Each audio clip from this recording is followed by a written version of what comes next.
that they were involved in those so-called freak-offs even while she was seeing Kid Cudi. She was afraid that Combs would hurt her because she was dating Cudi.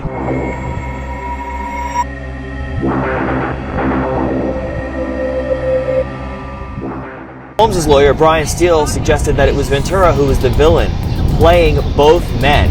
Porsche 911 convertible, his car was firebombed. He suspected that Combs had something to do with it.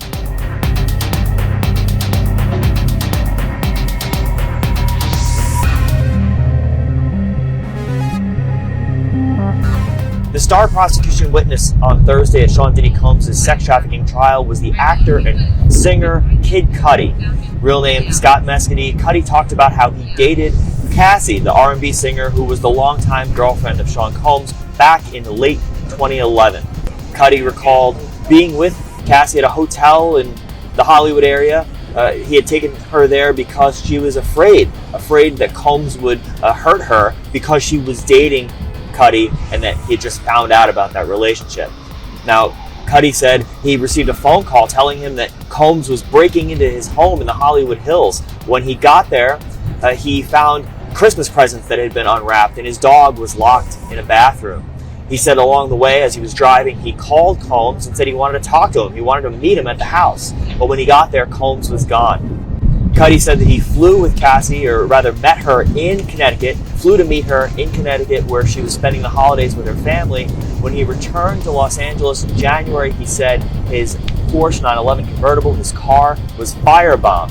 He suspected that Combs had something to do with it. Cassie had told him that Combs had threatened to harm them in some way, and that he would not have his fingerprints on it, that he would not do it at his hands, but that it would be done, and it would be done to hurt them. He took that as a threat. He took that as connecting Combs to the firebombing. Cudi said that they met up the next day at a hotel to squash their beef, to clear the air. They met one-on-one in a meeting room, and at the end of the conversation, Cudi asked Combs, he said, "What are we going to do about my car?" Combs stared at him, gave him a blank, cold stare, he said, and he denied involvement in the car bombing, denied setting fire to that Porsche. Several years later, Cudi said he ran into Combs again at the very same hotel, and Combs pulled him aside and apologized for all that they had been through. Combs' lawyer pointed out that nobody has been arrested in connection with the car fire. Combs' lawyer, Brian Steele, suggested that it was Ventura who was the villain, playing both men. He said that Ventura had led a double life, that while dating Cudi and telling him that she had broken up with Combs, she was hiding that relationship from Combs using a burner phone. And Cassie testified that in fact she was still seeing Combs, that they were involved in those so-called freak-offs even while she was seeing Kid Cudi.